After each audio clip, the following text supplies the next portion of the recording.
বিজেপির ভূমিধস জয়ের পরও নিজের পরাজয় মানতে নারাজ মমতা বন্দ্যোপাধ্যায়। দাবি করেন তিনি হারেননি, ভোট ডাকাতি করে তাকে হারানো হয়েছে। পদত্যাগ করবেন না বলেও জানান মমতা। আমরা তো হারিনি যে যাব, হারলে আমি যদি শপথ নিতে যেতাম তাহলে আমি রেজিগনেশনটা করতাম। এখন তো কোয়েশ্চেন ডাজন্ট অ্যারাইজ। জোর করে দখল করে যদি কেউ মনে করে যে আমি কি রেজিগনেশন দিতে হবে, no, not that. Election commission can defeat us, but morally I am telling you that we won the election.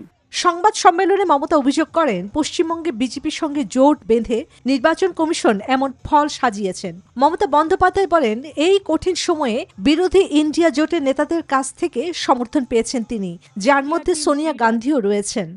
সোনিয়াজি rang up me, Rahul Gandhi rang up me, Arvind Kejriwal, Uddhav Thackeray, Akhilesh Yadav, Tejaswi, Hemant Soren Yadav, Jharkhand Chief Minister, all the allies of United India Alliance, Indian Alliance, they said we are totally, absolutely with you.